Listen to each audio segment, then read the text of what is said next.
Everybody always bashing on my Ryobi tools here. Let me give you the lowdown. Impact drill, oscillating tool, right angle grinder, sawzall, all that stuff drills perfectly fine.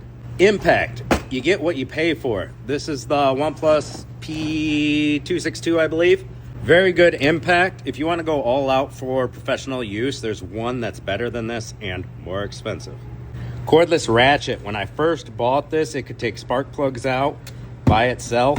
I had done that before without cracking them free first. It's lost power over the years. Whatever.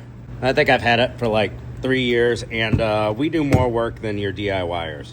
By the way, CC, bang for your buck, DIYer. That one's still amazing for how much it costs. The Alloy Man and the other blue one I used, whatever. What will make a big difference on your Ryobi is the battery. This battery I've had for like 3 years. It's perfectly fine. Those shallow ones, they hold up good. Now come on over to the fatter ones. Once you get up to this size, Ryobi brand, they're garbage. In fact, for like easily, I think a third of the price, you can get these off-brand ones that are in my Amazon store.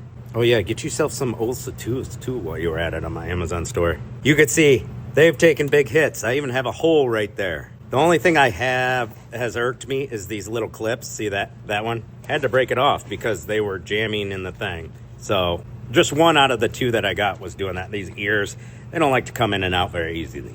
But for off-brand battery, I've tried a few.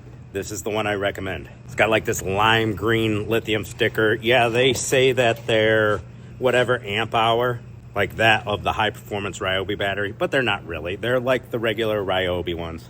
You know, those off-brands be lying.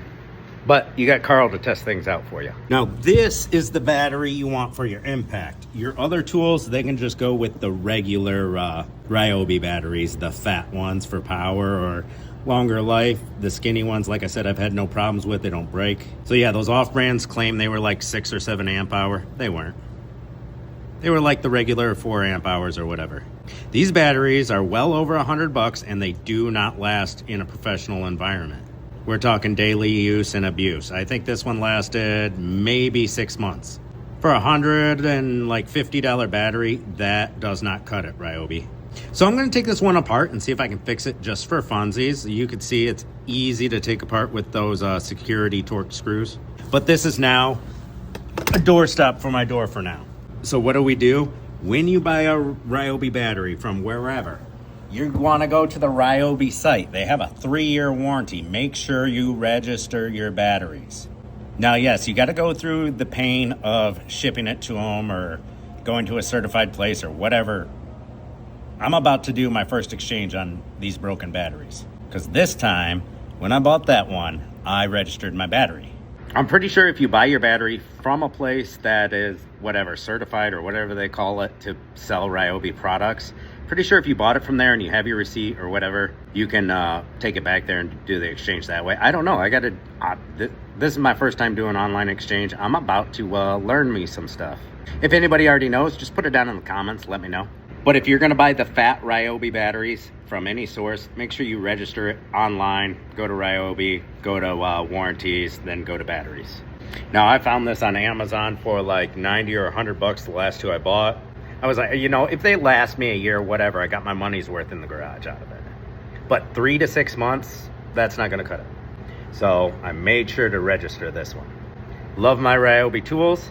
Hey, if I ever break that impact, yeah, there's some stuff that can't take off. Well, I guess I should have bought the even more powerful than the 262. Or you could just go with Milwaukee tools. But if you want to save money, you can save money and still get quality out of Ryobi if you just know the tricks and tips. Ryobi has really improved their stuff, especially with the new impact half-inch drives. They're nothing to crap on. They're good, bang for your buck, daily use in the shop. It's those batteries. I just wish they could get that stuff straightened out. They're just not worth it. Definitely go with the performance battery for your impact if you want power. You pair that with the 262 or the even more powerful model, it'll take off almost anything you need it to take off. If you're going to buy the fatter batteries like this one, don't even buy Ryobi. Buy this cheap one. Get yourself 6 of them for the price of one Ryobi brand.